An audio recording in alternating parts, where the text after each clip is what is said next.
Hello, വീട്ടിലെത്തി കുറച്ച് അത്യാവശ്യ സാധനങ്ങൾ വാങ്ങിക്കാണ്ടായിരുന്നു. അപ്പൊ ഞങ്ങൾ കടയിലോട്ടൊക്കെ പോയാ ഫസ്റ്റ് അവിടെ ചെന്നാൽ ആദ്യത്തെ കോട്ടയാണ് മുക്കിയ. അപ്പൊ അവനാവശ്യമുള്ള സാധനങ്ങളൊക്കെ വാങ്ങിച്ചിട്ട് കുറേ ദിവസമായിട്ട് ഒരു ഹോർലിക്സ് കുടിക്കാൻ വല്ലാത്തൊരു കൊതി. അപ്പൊ ഒരു ഹോർലിക്സ് ഒരു ബൂസ്റ്റ് ഒക്കെ വാങ്ങിച്ചേ.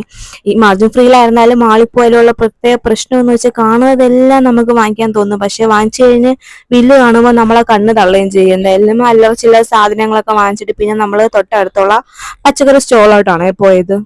പച്ചക്കറി കടയിൽ ചെന്നപ്പോഴാണെങ്കിലോ തീ പിടിച്ച വില.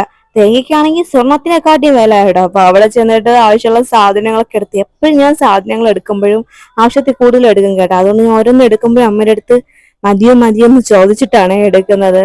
പിന്നെ കുറുക്കന്റെ കണ്ണ് എപ്പോഴും കോഴിക്കോട്ടിലാണെന്ന് പറയും കണക്ക് അങ്ങോട്ട് പോയപ്പോഴും എന്റെ കണ്ണത്ര ഈ ചായക്കടയിലോട്ടായിരുന്നു. എന്തായാലും തിരിച്ചു വന്നപ്പോൾ ഞാൻ അതങ്ങ് നികത്തി കേട്ടോ. വീട്ടിലോട്ട് തിരിച്ചു വന്നപ്പോഴത്തേക്കും കുറച്ച് കടികളും കൂടി വാങ്ങിച്ചിട്ടാണ് പോയത്. ഉള്ളിവട, പഴക്കേക്ക്, മോദകം, അങ്ങനെ കുറച്ച് സാധനങ്ങൾ. പിന്നെ വീട്ടിൽ ചെന്ന് നല്ല ചൂട് കട്ടൻ ചായ ഇട്ടിട്ട് അതെല്ലാം കൂടി ഞങ്ങൾ എല്ലാവരും കൂടി ഇരുന്ന് കഴിച്ചു. ആദിക്ക് ഇതൊന്നും വേണ്ട, ആദിക്ക് ഐസ്ക്രീം മതി.